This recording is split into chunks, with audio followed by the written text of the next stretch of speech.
ही गोष्ट फक्त एका साध्या स्पर्धेची नाहीये. ही गोष्ट आहे एका वैचारिक युद्धाची. असं युद्ध जे लढलं गेलं फुटबॉलच्या आत्म्यासाठी. आणि या युद्धाने या खेळाला कायमचं बदलून टाकलं. तर या कथेच्या केंद्रस्थानी आहेत दोन मॅनेजर्स, दोन ध्रुवच म्हणा ना. त्यांचे खेळाकडे बघण्याचे दृष्टिकोन इतके वेगळे होते की जणू आकाश आणि पाताळ. एका बाजूला होते पेप ग्वार्डियोला, एक तत्वज्ञ, ज्यांच्यासाठी फुटबॉल म्हणजे एक कला होती, एक सौंदर्य होतं. आणि दुसऱ्या बाजूला जोझे मोरिन्हो, एक विजेता, ज्यांच्यासाठी फक्त आणि फक्त जिंकणं महत्वाचं होतं, दुसरं काहीही नाही.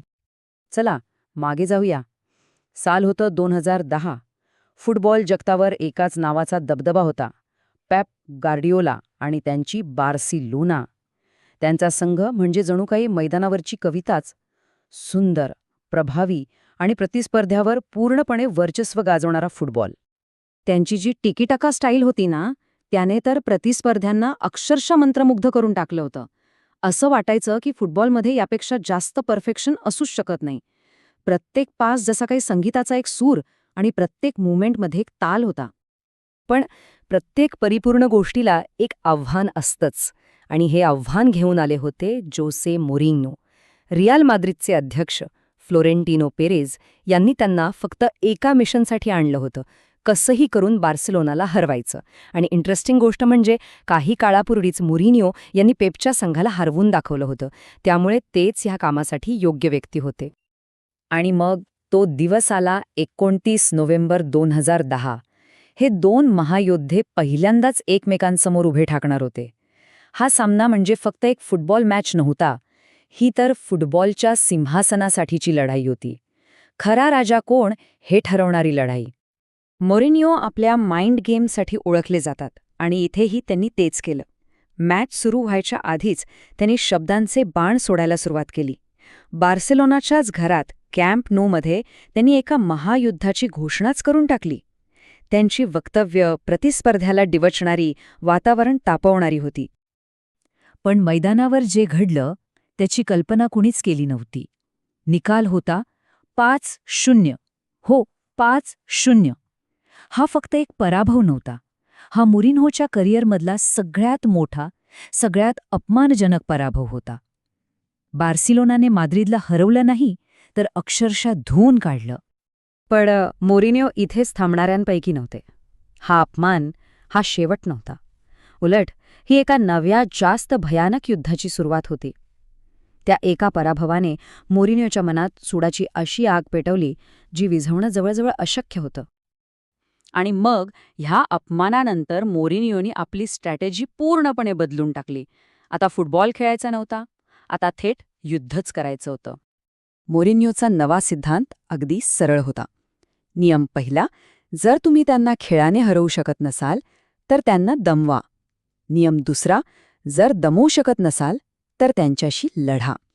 आता माद्रिदची शैली बदलली होती. ती जास्त आक्रमक, जास्त फिजिकल झाली. त्यांचे खेळाडू आता खेळाडू नव्हते, ते सैनिक होते. आणि त्यांचं एकच लक्ष होतं, बार्सिलोनाचा खेळ उद्ध्वस्त करणे. आणि मग आला तो अविश्वसनीय काळ, 2011चा वसंत ऋतू. फक्त 18 दिवसांमध्ये हे दोन संघ तब्बल 4 वेळा एकमेकांना भिडले. 4 क्लासिको. विचार करा काय तणाव असेल. ही स्पर्धा आता स्पर्धा राहिली नव्हती, हे एक उघडं युद्ध बनलं होतं. आणि या युद्धाचे परिणाम मैदानावर दिसू लागले. तणाव इतका वाढला, हिंसाचार इतका वाढला की असे काही क्षण कॅमेऱ्यात कैद झाले जे फुटबॉलच्या इतिहासातील काळी पानं म्हणून ओळखले जातात. मोरिन्होनी मैदानाबाहेरही युद्ध सुरूच ठेवलं. प्रत्येक मॅचनंतर पत्रकार परिषदेत ते युएफा आणि रेफरींवर पक्षपातीपणाचे आरोप करू लागले. त्यांनी एक अशी परिस्थिती निर्माण केली, जणू काही रियल माद्रिद विरुद्ध संपूर्ण जग अशीच ही लढाई आहे. आणि यामुळे हा संघर्ष आणखीनच चिघळला. ऑगस्ट 2011. Spanish Supercopa. या संघर्षाने आता टोक गाठलं होतं. खेळाच्या सगळ्या मर्यादा पार झाल्या होत्या. मैदानावर खेळाडू, कोचिंग स्टाफ सगळेच एकमेकांना भिडले. एकच गोंधळ उडाला. आणि त्याच गोंधळात ती घटना घडली जी इतिहासात कायमची नोंदवली गेली. मोरिन्हो यांनी पेप गार्डियोलाचे असिस्टंट टिटो विलानोवा यांच्या डोळ्यात बोट घातलं. तो एक क्षण त्या संपूर्ण युगाच्या कुरूपतेचं प्रतीक बनला. तो या संघर्षाचा क्लायमॅक्स होता. या युद्धाची, या संघर्षाची किंमत मात्र खूप मोठी होती. वैयक्तिक आणि व्यावसायिक दोन्ही पातळ्यांवर याचे दूरगामी परिणाम झाले.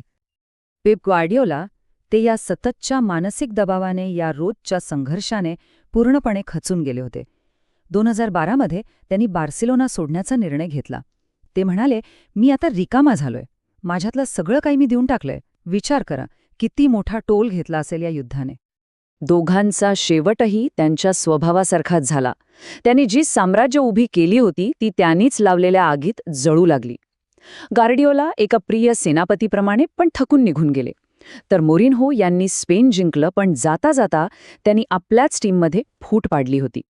पण या युद्धाचा वारसा काय होता? बरंच काही. याने येणाऱ्या पिढीच्या कोचेसना प्रेरणा दिली.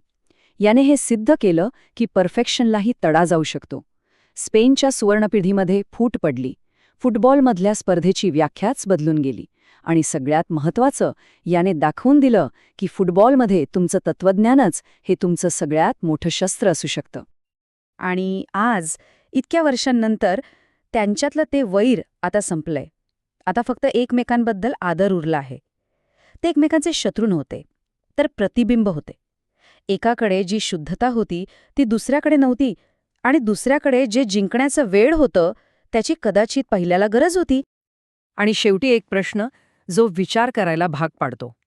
सौंदर्य आणि विजय यांच्यातल्या या युद्धात शेवटी जिंकलं कोण? फुटबॉल जिंकला?